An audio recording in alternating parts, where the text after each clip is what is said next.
Maligayang pagbabalik sa aking channel, kaibigan, para mas lalo ka pang kiligin at updated sa mga bagong movies, K-drama series. Pwede bang makahingi ng konting pabor? Paki-like and subscribe naman ng aking channel. Muli, salamat kaibigan!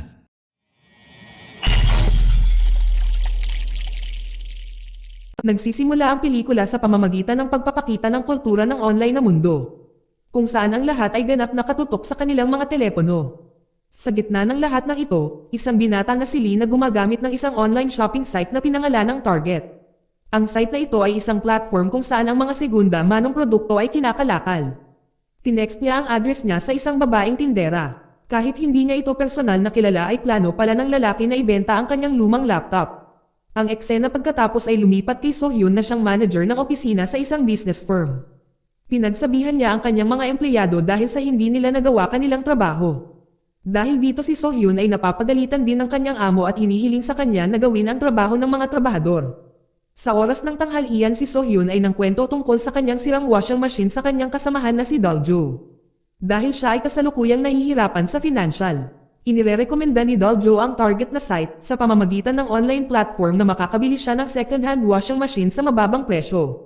Samantala, si Lee ay nakatanggap ng mensahe mula sa babaeng nagbebenta. Ipinaalam nito sa kanya na kukunin ng kanyang kapatid ang laptop. Ilang sandali pa ay lumitaw ang isang misteryosong lalaki sa harap ng pintuan ni Lee. Pagkatapos ay sinaksak niya ang kawawang lalaki ng maraming beses sa tiyan na ikinamatay nito. Lumalabas na ang estranghero na ito ay isang serial killer na pumipili ng kanyang mga biktima gamit ang Target na website. Kasunod nito ay ini-upload ng killer ang lahat ng mga ari-arian ng namatay na tao sa Target na website upang siya ay kumita ng pera mula sa mga ari-arian na ito. Lalong nabunyag na siya ay nangangikil ng pera mula sa kanyang mga biktima. Sa una ay nagpanggap siya bilang isang mamimili at pagkatapos ay pinapatay niya ito. Si So-hyun ay mabibiktima dahil ginamit niya ang Target na website at nakakita ng segunda manong washing machine. Pagkatapos ay nagmensahe siya sa may-ari nito at nagpas siyang bilhin ang item. Gayunpaman nang ang washing ay naka-install na sa kanyang bahay, ito pala ay sira na. Galit na nakipag-ugnayan siya sa may-ari ngunit hindi na niya ito makontak. Bilang isang resulta, si So-hyun ay nagsampa ng reklamo laban sa may-ari na iyon sa pag-aakalang siya ay isang scammer. Sa police station, si Detective Na at Detective Jo ay isinaalang-alang ang kasong ito na minor. Ngunit nangako sila kay So-hyun na tiyak na mahuhuli nila ang scammer na ito. Sa pag-uwi ay sinisiyasat niya ang profile ng may-ari ng washing machine. Sa profile na nakita niya ang lumang laptop na pag-aari ni Lee na pinatay kanina. Ibig sabihin, ang taong nagbinta ng washing machine ay ang serial killer. Dahil hindi alam ang pagkakakilanlan ng may-ari, si So-hyun ay nagsimulang sabihin sa mga tao sa mga komento na huwag magpadala ng pera sa lalaking ito dahil siya ay isang scammer. Sinabi rin niya sa kanila na siya ay nagsampa ng ulat laban sa kanya. Samantala, ang serial killer ay nalaman ang ginawa ni So-hyun. Lumalabas na siya ay nilagyan ng kumpletong sistema ng pag-hack, dahil sa kung saan maaari niyang makuha ang bawat online na detalye ni So-hyun. Kinabukasan sa opisina ay napansin ni So-hyun na ang kanyang amo ay ang tono ng pakikipag-usap ay eksakto tulad ng sa isang scammer. Kaya naisip niya na siya ang salarin. Mamaya sa araw na iyon ay nagsimula siyang makatanggap ng ilang mga scam na tawag at patuloy na nagriring ang kanyang telepono. At nakakatanggap din siya ng maraming mensahe mula sa mga hindi kilalang tao. Nangyayari ito dahil ninakaw ng serial killer ang mga detalye ni So-hyun at naipost ang mga ito sa iba't ibang website upang bumili ng mga hindi kinakailangang produkto. Mas lalo pang lumala ang mga bagay noong gabing iyon. Maraming delivery na tao ang dumating sa kanyang bahay, kumbinsido si So-hyun na alam na ngayon ng scammer ang kanyang address. Sa sumunod na araw nang siya ay tumungo sa opisina, nag-iwan siya ng isang tala sa pinto na nagsasaad na walang dapat pumunta sa kanyang lugar kung hindi ay mahuhuli sila ng pulis. Mamaya si So-hyun na naniniwala na ang scammer ay tumatawid sa kanyang linya ay bumisita sa istasyon ng pulisya upang tingnan ang kasong ito sa lalong madaling panahon. Bilang tugon, tiniyak sa kanya ng mga detective na gumagawa sila ng investigasyon. Sa gabing iyon, si So-hyun ay pumunta kay Doljo upang mag-hangout. Sa kanyang pag-uwi, ang serial killer ay binabantayan na siya mula sa malayo. Kinabukasan ay binisita si So-hyun ng isang mekaniko na dumating para tingnan ang mga water sprinkler. Kakaiba dahil hindi pa nasira ang kanyang mga water sprinkler. Gayunpaman hindi niya ito gaanong pinapansin at pumasok sa trabaho. Mamaya ng hapong iyon ay nakatanggap siya ng kakaibang text mula sa kanyang kapatid na biglang nanghihingi ng pera sa kanya. Si So-hyun pagkatapos ay sinubukan siyang tawagan ngunit parang naka-off ang phone niya.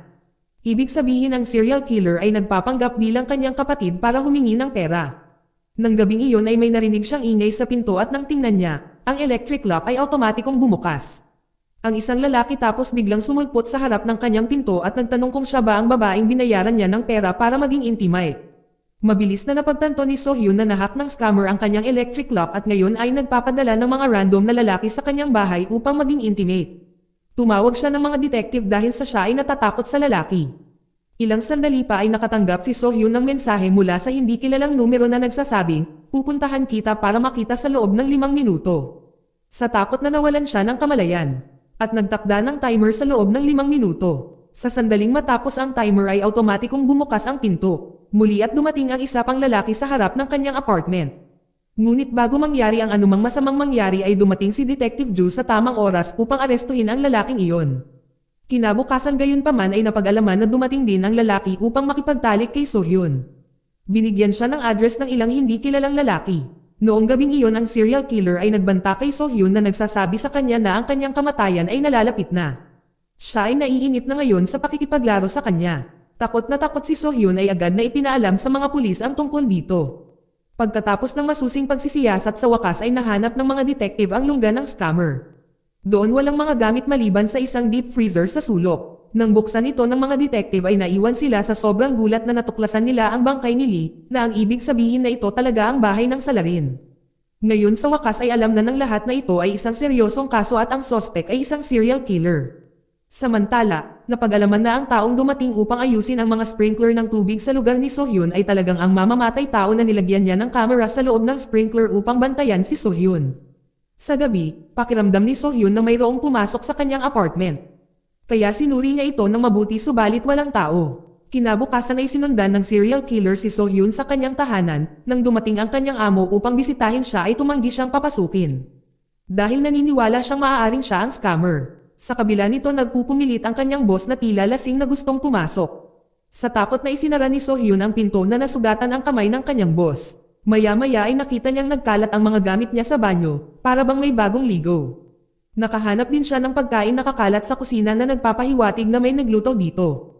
Nang biglang bumukas mag-isa ang computer at nakalagay sa screen, ngayon ang uwi mo ng maaga, nang makita ito natulala si So-hyun kaya agad niyang tinawagan ang mga detective. Pagdating nila at inimbestigahan ang apartment, hindi sila nakahanap ng anumang mga fingerprint, ipinapahiwatig nito na ang serial killer ay isang department sa kanyang trabaho. Nagpapatuloy ang panliligalig habang tumatawag ang killer kinabukasan at ipinaalam sa kanya na alam niya ang mga detalye ng kanyang bangko. Pagkaraan ng ilang sandali ay ini-withdraw niya ang lahat ng pera mula sa kanyang bank account. Samantala ang mga detective ay nagsimulang seryosohin ang kaso. Isang araw ang detective na si Jo ay naghihintay sa labas ng bahay ni So-hyun upang subukang mahuli ang salarin. Nang biglang binasag ng mamamatay ang bintana ng kotse ng detective at nagawa itong mawalan ng malay. Pagkatapos ay naglabas ng isang kutsilyo at papatayin ang detective, buti na lang at hindi niya ito nagawa nang makarinig siya ng ilang ingay sa malapit. Pumunta siya sa bahay ni So-hyun na handang patayin siya ngayong gabi. Kasabay ng pagdating ng amo ni So-hyun sa lugar upang humingi ng tawad sa kanyang mga nagawang kasalanan. Nang makita niya ang killer na nakasuot ng ordinaryong damit sa tingin niya ay nakikipagrelasyon si So-hyun sa lalaking ito. Ang amo ay nagalit at sinimulan siyang pagsalitaan. Maya-maya ay nagsimula ang scuffle kung saan brutal na sinaksak ng killer ang boss at pinatay siya. Sa oras na bumalik si So-hyun sa apartment, itinago na ng killer ang bangkay at pumasok na sa loob. Si So-hyun ay nakahiga sa sofa at dito niya napansin ang isang bagay ang kanyang mga mata nakatingin sa water sprinkler nang makita niya ang mga ilaw ng camera na kumukutitap sa loob. Pagkatapos ay sinimulan niyang tingnan ang lahat ng sprinkler at naniniwala na ang killer ay maaaring nilagyan ng mga kamera ang buong apartment. Nang siya ay tumingin sa mga sprinkler ay may nakita siya, nanginginig ang kanyang puso sa patay na katawan ng kanyang boss na itinago ng killer sa isang sulok. Nang bumukas ang pinto sa likod niya at ngayon ay nakatayo ang serial killer malapit sa kanya at inatake si So-hyun na nawalan ng malay. Sa parehong oras si Detective Jo ay nagkamalay na at si Detective na ay dumating. Silang dalawa ay sinundan ng serial killer na hostage si So-hyun. Dumaan sila sa makikitid na daan. Ngunit ang kotse ni Detective na ay nabangga ng isang truck. Bilang isang resulta siya ay nasugatan ng malubha. Ito rin ang naging dahilan upang tumagilid ang sasakyan ng serial killer. Kahit nasugatan ng killer ay nakatakas pa rin ito. Kasunod ng malagim na aksidente si So-hyun at Detective na ay isinugod sa hospital. Bagamat si So-hyun ay gumaling pagkaraan ng ilang oras, habang si Detective na ay sumuko sa kanyang mga pinsala. Nang ipaalam sa kanya ni Detective Jo kay So-hyun ang tungkol sa pagkamatay ni Detective na. Si So-hyun ay naging nalulumbay dahil maraming mga tao ang namatay dahil sa kanya. Paglabas niya mula sa ospital ay nagkaroon siya ng ideya na hulihin ang killer. Siya ay sumama muli kay Detective Joe at gumawa ng isang plano kung saan ang serial killer ay malantad na. Pareho silang nag-login sa target na website, gumawa ng profile ng isang peking babae at linlangin ang serial killer sa pamamagitan ng pag-upload ng larawan. Ang killer ay nakipag-ugnayan sa peking profile at humiling na makipagkita para sa isang paghahatid ng produkto. Si So-hyun ay nag-disguises ng kanyang sarili at lumabas upang salubungin siya. Ngunit may naramdaman siyang kakaiba at nahulaan din ni So-hyun na marahil ay nalaman ng pumatay ang tungkol sa kanilang plano. Kaya nagdahilan na pumunta sa banyo at agad na tumawag sa detective. Sa kasamaang palad, sinalakay siya ng mamamatay tao mula sa likuran at nawalan ng malay at dinala siya. Pagkatapos ay dumating siya sa gusali ng kanyang opisina at hinintay na lumitaw ang detective.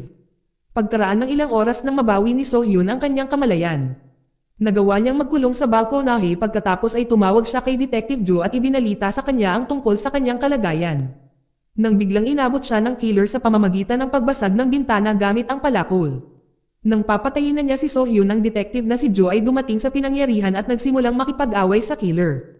Sa sumunod na labanan ay parehong nagsaksakan sa isa't isa ng mga kutsilyo, habang pakikipagbuno para sa kanilang mga buhay. Sa parehong oras si So-hyun namamahala upang mahanap ang isang automatikong pakong martilyo at ginamit ang isang pako sa killer. Sa kabila nito, ang masamang tao ay hindi pa rin namamatay, sa halip ay sinimulan niyang atakehin si So-hyun. Pagkatapos ng isang mahirap na labanan sa pagitan ng dalawa, ang killer ay halos saksakin siya. Si Detective Joe ay inatake ng bigla ng killer mula sa likuran at dinala siya palabas ng balcony at dumiretso sa kotse sa ibaba. Sa kabila ng napakalaking suntok na ito, patuloy pa rin silang nagpupumiglas hanggang sa pinigilan ni So-hyun ang killer na nagbibigay ito ng sapat na oras para tapusin ni Detective Joe ang killer. Ang kwento ng pagpatay na ito ay sa wakas ay nalutas at pagkatapos ng ilang araw ay bumalik si So-hyun sa kanyang normal na gawain. Ngunit ang karanasan ay nag-iwan sa kanya ng malalim na pagkaunawa sa mga likas na panganib ng online na mundo. Dito nagtatapos ang palabas. Salamat sa panonood, kaibigan.